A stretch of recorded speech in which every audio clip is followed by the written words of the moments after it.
Hello दोस्तों, आज हमारी class ASBP first year subject extension, जिसमें आज हमारा टॉपिक रहेगा मिल्क रिकॉर्डिंग।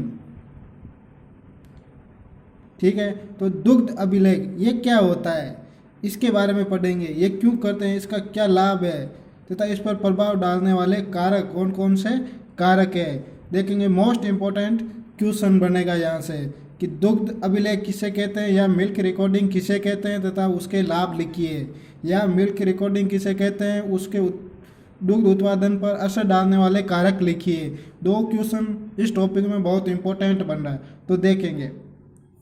दुग्ध अभिलेख मतलब दुग्ध मिल्क जो उत्पादन होता है उसका लेखा जोखा रखना। ठीक है, तो देखते हैं क्या होता है। एक दुधारू पशु अपने ब्यात में कितना दूध का उत्पादन किया है, उसको प्रतिदिन के हिसाब से संधारण करने अथवा लेखा जोखा रखने को ही मिल्क रिकॉर्डिंग कहते हैं। ठीक है, फिर देखते हैं कि इस पर उत्पादन पर असर डालने वाले कारक कौन कौन से हैं। तो पशु की नस्ल, पशु की उम्र, ब्यात की संख्या मतलब कितनी बार ब्याई है।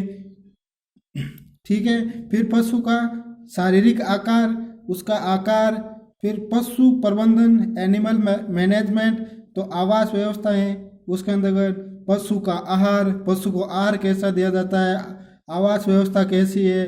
पशु का रख रखाव जैसे गर्भकाल के समय, प्रसव के समय व प्रसव के बाद किस तरह पशु को रखा जाता है। ठीक है, पशु स्वास्थ्य मतलब बछड़े को मां से हटाना, आपको ये उसे क्या कहेंगे, वीनिंग कहते हैं। बछड़े को मां से अलग करके पालना उसे क्या कहते हैं, वीनिंग कहते हैं। समय पर टीकाकरण, अस्वस्थ होने पर तुरंत उपचार की सुविधा आदि। ठीक है, फिर देखते हैं कि मिल्क रिकॉर्डिंग के लाभ, इसके लाभ क्या है, हम इसको क्यों करेंगे, इसका लाभ हमें क्या। तो इसके लाभ निम्न है। पशु को प्रति ब्यात पर दुग्ध उत्पादन का पता लगाना। अब कैसे पता लगाएंगे कि मिल्क रिकॉर्डिंग करने हेतु प्रत्येक मादा पशु का प्रत्येक प्रसव के बाद प्रतिदिन प्रति ब्यात एवं प्रतिदिन का कितना दूध देता है और इसका लेखा जोखा एक पंजिका में रखा जाता है। ठीक है, मतलब कि एक प्रति ब्यात का है तो कितना दूध, उसका लेखा जोखा रखा जाए। अर्थात मिल्क रिकॉर्डिंग पंजिका को देखने से पशु ने प्रति ब्यात में कितना दूध उत्पादन उसका पता लगाया जा सकता है। मतलब हमारे को एक ब्यात में कितना दूध उत्पादन हुआ है उसके हिसाब से अपना प्रतिदिन का हिसाब लिख देते हैं। पशु के दुग्ध में हो, पशु से रखने से हानि व लाभ का पता लगाना। अब हानि व लाभ, किस पशु से हमें लाभ हुआ, किस पशु से हमें हानि हुई, उसका भी पता लगाया जा सकता है। जैसे मादा पशु पर प्रति ब्यात कुल कितना खर्चा किया, मतलब एक प्रति ब्यात में कितना खर्चा किया तथा उसके प्रतिदिन से कुल कितनी राशि प्राप्त हुई, उसके प्रतिदिन से कुल कितनी राशि प्राप्त हुई, इसका भी पता लगाया जा सकता है।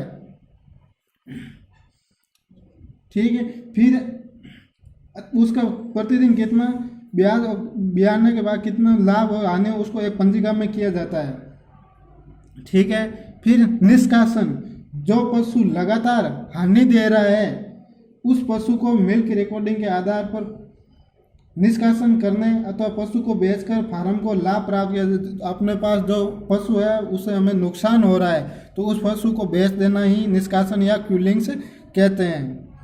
ठीक है, फिर देखते हैं पशु के हानि देने के कारणों का पता लगाना। मतलब पशु के हानि देने का कारण कौन कौन से है, उसका कारण का पता लगाना। पशु ने कब कब किस किस समय हमारे को दूध कम दिया, उसके हानि का कारण ये, कब कितना कम दूध दिया।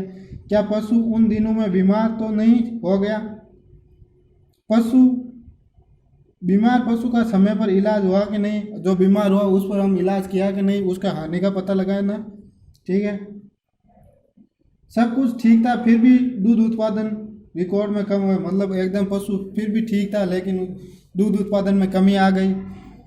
ठीक है,